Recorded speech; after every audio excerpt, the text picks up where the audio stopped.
Coverage of the 2018 TechCrunch Disrupt is brought to you by Galvanize TV. I'm Derek Rodriguez with Galvanize TV at TechCrunch Disrupt.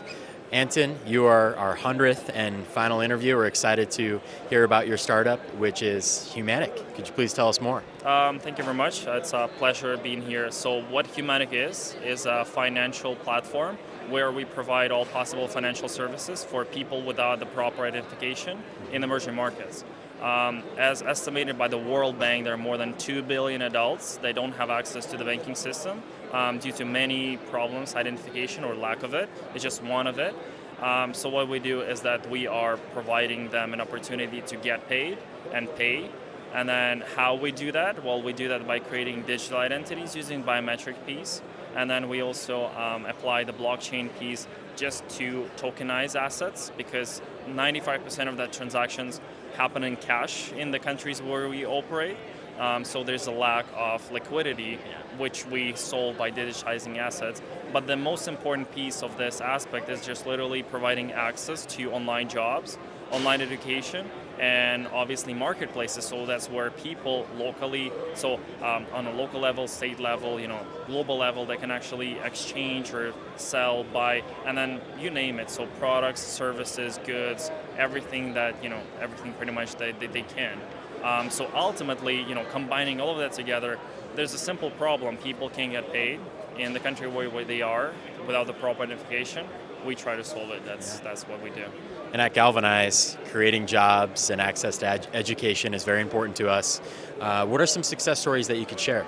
I have tons of them, actually. So one of the latest people that I talked to is the guy in Dar es Salaam, Tanzania. So what he's doing on our platform is that he's actually finding the clients where he would deliver the food to the offices, like lunch or like breakfast. So that's the way he's making the money.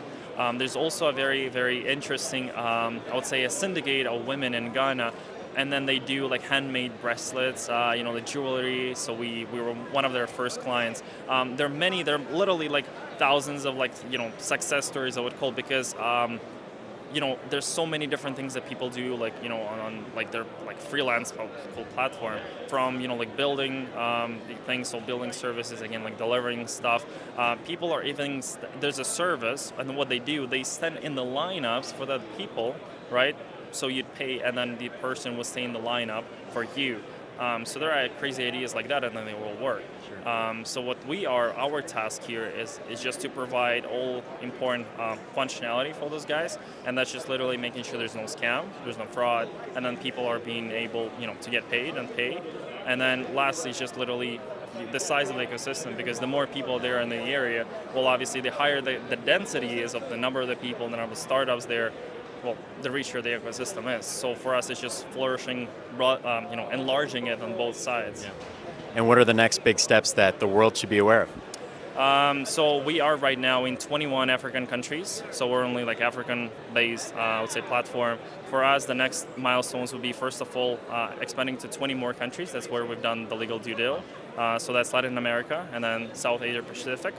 And then the next piece is that, so we have now more than 450,000 active users on the platform.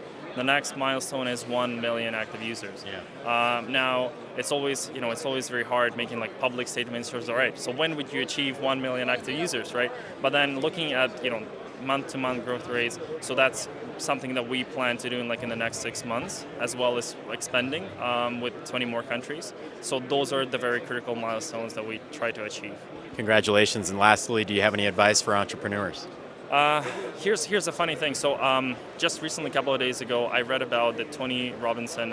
He was giving a motivational speech. I think it was a lecture. I think it was in Moscow, Russia. Anyways, and then one of the key things that he always says is just literally never stop trying. There shouldn't be such thing in your language or in your routine as stop trying doing something. So if that's the only thing that I could tell to an entrepreneur, just never stop trying. Yeah. Thank you very much. Thank you very Check much. out Humaniq. I'm Derek Rodriguez with Galvanize TV.